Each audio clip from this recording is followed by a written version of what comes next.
नमस्कार दोस्तों, स्वागत है आपका आपके अपने YouTube चैनल में। आज हम सुनेंगे पौष अमावस्या की कथा।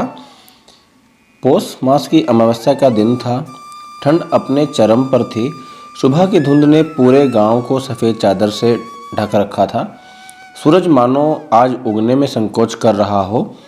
इस गांव में गंगा के किनारे बसा एक छोटा सा आश्रम था, जहां वर्षों से लोग पौष अमावस्या के दिन स्नान, दान और पितृ तर्पण के लिए आते थे। कहा जाता है कि इस दिन किया गया पुण्य सीधे पूर्वजों तक पहुंचता है और जीवन में जमी हुई कठिनाइयां धीरे धीरे पिघलने लगती हैं। जैसे कड़ी ठंड में भी धूप की एक किरण बर्फ को पिघला देती है, आश्रम के पास ही रहने वाला माधव हर साल इस दिन गंगा स्नान करता था। लेकिन इस बार उसके मन में एक अजीब सी बेचैनी थी। पिछले कुछ वर्षों से उसका जीवन रुक गया था। मेहनत के बावजूद काम नहीं बनता, घर में कलह रहती और मन हर समय भारी भारी सा महसूस होता था। उसकी माँ अक्सर कहा करती थी कि शायद पूर्वजों की कोई अधूरी इच्छा या अनदेखा कर्तव्य उसके जीवन पर बोझ बन गया है। माधव इन बातों को पूरी तरह मानता नहीं था, लेकिन आज पौष अमावस्या के दिन उसका मन भीतर से उसे गंगा की ओर खींच रहा था। सुबह के अंधेरे में वह धीरे धीरे गंगा तट की ओर चला। रास्ते में उसे कई लोग मिले। कुछ मौन थे, कुछ मंत्रों का जाप कर रहे थे और कुछ अपने दुख मन ही मन गंगा में कह रहे थे। नदी के किनारे पहुंचते ही ठंडी हवा ने उसके शरीर को झकझोर कर रख दिया, लेकिन मन को एक अजीब सी शांति भी मिली। गंगा का जल शांत था, मानो सब कुछ जानती हो और फिर भी चुप हो। माधव ने स्नान किया, कांपते हाथों से सूर्य भगवान को अर्घ दिया और फिर पितरों का स्मरण करने लगा। उसके दादा याद आए, जिनका निधन बचपन में हो गया था। दादी अक्सर बताती हैं कि दादा बहुत सरल और कर्मठ थे, लेकिन जीवन के आखिरी दिनों में उनके मन में कुछ अधूरापन रह गया था। माधव ने आंखें बंद की और पहली बार सच में मन से अपने पूर्वजों से क्षमा मांगी। अगर उनसे जाने अनजाने कोई भूल हुई हो तो उन्हें क्षमा करें। स्नान के बाद वह आश्रम की ओर गया, जहाँ एक वृद्ध साधु आग के पास बैठे थे। साधु की आंखों में गहराई थी, जैसे उन्होंने जीवन को बहुत करीब से देखा हो। माधव उनके पास बैठ गया। बिना कुछ पूछे ही साधु बोले, पौष अमावस्या केवल तिथि नहीं है बेटा, यह ठहराव का दिन है। जब संसार ठंड में ठिठुरता है, तब आत्मा को भीतर झांकने का अवसर मिलता है। माधव चुपचाप सुनता रहा। साधु ने बताया कि जैसे प्रकृति इस समय शांत होती है, वैसे ही मनुष्य को भी अपने भीतर की अशांति को पहचानने का अवसर मिलता है। पितृतर्पण केवल पूर्वजों के लिए नहीं, बल्कि अपनी जड़ों से जुड़ने का माध्यम है। जब जड़ें मजबूत होती हैं, तभी पेड़ फलता फूलता है। साधु की बातें माधव के हृदय में उतरने लगी। उसे एहसास हुआ कि वह हमेशा बाहर की समस्याओं से लड़ता रहा, लेकिन कभी भीतर नहीं झांका। उसने अपने जीवन की भागदौड़ में परिवार, परंपरा और कृतज्ञता को कहीं पीछे छोड़ दिया था। आश्रम से लौटते समय उसने देखा कि गांव के लोग दान कर रहे थे। कोई अन्न दे रहा था, कोई कपड़े, कोई बस प्रेम से भरा एक शब्द। माधव के पास बहुत कुछ नहीं था, लेकिन उसने जो थोड़ा था वही दान कर दिया। उस क्षण उसे पहली बार लगा कि देने से सच में मन हल्का होता है। दिन ढलने लगा। अमावस्या की रात धीरे धीरे उतर रही थी। आसमान में चांद नहीं था, लेकिन अंधकार भयावह नहीं लगा। गांव के कई लोग दीप जलाकर गंगा किनारे रख रहे थे। अंधेरे में टिमटिमाते दीप ऐसे लग रहे थे जैसे उम्मीद की छोटी छोटी रोशनियां। माधव ने भी एक दीप जलाया और गंगा को समर्पित कर दिया। उस रात घर लौटकर उसे गहरी नींद आई। सपने में उसने अपने दादा को देखा, जो मुस्कुरा रहे थे। कुछ कहे बिना ही वह समझ गया कि क्षमा मिल गई है। या शायद उसने समय को क्षमा कर लिया है। सुबह जब उसकी आंख खुली तो मन हल्का था। समस्याएं समाप्त नहीं हुई थी, लेकिन उन्हें देखने का दृष्टिकोण बदल गया था। समय के साथ साथ माधव के जीवन में धीरे धीरे परिवर्तन आने लगे। काम में स्थिरता आई और घर का वातावरण शांत हुआ, और सबसे बड़ी बात, उसके भीतर धैर्य पैदा हुआ। अगर वह पौष अमावस्या को यह सब नहीं करता तो शायद उसके मन को शांति नहीं मिलती। वह हर पौष अमावस्या को अब केवल एक परंपरा की तरह नहीं, बल्कि आत्ममंथन के अवसर की तरह देखने लगा। गांव में लोग कहते हैं कि पौष अमावस्या की कथा केवल सुनने से नहीं, बल्कि समझने से फल देती है।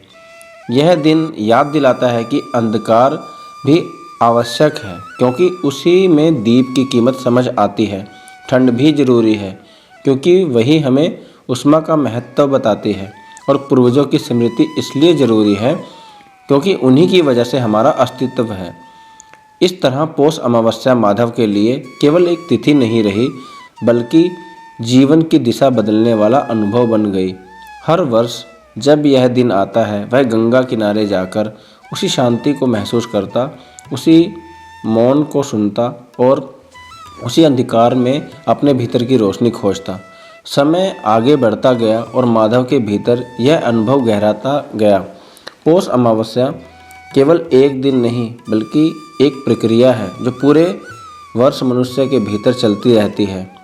उस दिन की ठंड, गंगा का मौन, साधु के शब्द और दीप की लौ, ये सब उसकी स्मृति में स्थायी रूप से बस चुके थे। हर बार जीवन में कोई उलझन आती है, वह अनायास ही उसी सुबह को याद करता, जब ठिठुरते हाथों से उसने जल में डुबकी लगाई थी और भीतर कुछ टूटकर हल्का हो गया था। गांव में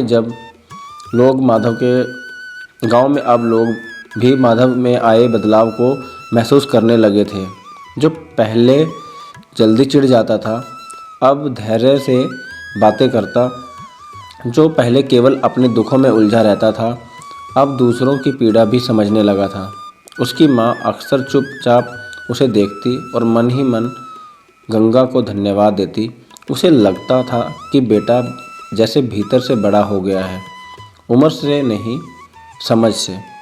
एक वर्ष बाद फिर पौष अमावस्या आई। वही ठंड, वही धुंध, वही गंगा तट। लेकिन इस बार माधव अकेला नहीं गया। उसके साथ गांव के कुछ युवा भी थे, जो जीवन की किसी न किसी उलझन से जूझ रहे थे। किसी का काम नहीं चल रहा था, किसी का मन अशांत था, किसी के रिश्तों में दरार थी। वे सब माधव के अनुभव सुनकर उसके साथ चल पड़े थे, बिना किसी अपेक्षा के, बस एक उम्मीद लिए। गंगा किनारे पहुंचकर सबने स्नान किया। इस बार माधव ने किसी साधु को ढूंढने की कोशिश नहीं की, क्योंकि उसे लगा कि जो उत्तर बाहर थे वे अब भीतर मिल चुके हैं। फिर भी आश्रम के पास वही वृद्ध साधु दिख गए। समय ने उनके शरीर को और झुका दिया था, लेकिन आंखों की चमक वैसी ही थी। साधु ने माधव को देखा और हल्की मुस्कान के साथ कहा, लगता है अब तुम खुद कथा बन गए हो। माधव ने कुछ नहीं कहा। वह जानता था कि अनुभव को शब्दों में बांधना हमेशा संभव नहीं होता। साधु ने युवाओं से कहा कि पौष अमावस्या का सबसे बड़ा दान मौन है। ऐसा मौन जिसमें मनुष्य अपने भीतर की आवाज़ सुन सके। उन्होंने समझाया कि जिस तरह सर्दी में धरती बीज को भीतर से हिंचती है, वैसे ही यह समय आत्मा के लिए है। बाहर कुछ ना दिखे तो घबराना नहीं चाहिए, क्योंकि भीतर तैयारी चल रही होती है। उस दिन गांव के किनारे एक अलग ही वातावरण था। लोग कम बोल रहे थे, ज़्यादा सोच रहे थे। कोई अपने पिता को याद कर रहा था, कोई माँ को, कोई ऐसे रिश्ते को जिसे समय ने पीछे छोड़ दिया था। गंगा सब कुछ चुपचाप स्वीकार कर रही थी। ऐसा लग रहा था मानो नदी ही नहीं, समय भी ठहर गया हो। शाम होते होते सबने दीप जलाए। इस बार केवल पितरों के लिए नहीं थे, बल्कि अपने भीतर के अंधकार के लिए भी। हर दीप के साथ एक संकल्प जुड़ा था। कोई क्रोध छोड़ना चाहता था, कोई अहंकार, कोई भय। माधव ने भी दीप जलाया, लेकिन उसका संकल्प अलग था। उसने ठान लिया कि वह इस शांति को केवल अपने तक सीमित नहीं रखेगा। इसके बाद के कई वर्षों में माधव ने आश्रम के पास छोटे छोटे सत्संग शुरू कर दिए। वहाँ कोई बड़े उपदेश नहीं होते थे, ना ही भारी भरकम शास्त्रों की बातें। बस लोग बैठते, अनुभव साझा करते और चुप रहते। कई बार मौन ही सबसे बड़ा संवाद बन जाता है। पौष अमावस्या का दिन उन सत्संगों का केंद्र बन गया। लोग दूर दूर से आने लगे, सिर्फ स्नान करने ही नहीं बल्कि खुद से मिलने के लिए।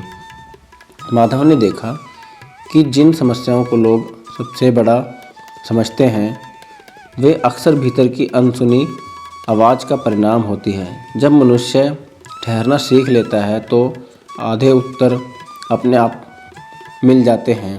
पौष अमावस्या का अंधकार अब उसे डरावना नहीं लगता था। उसे लगता था कि यह अंधकार माँ की गोद जैसा है, जहाँ आत्मा विश्राम करती है।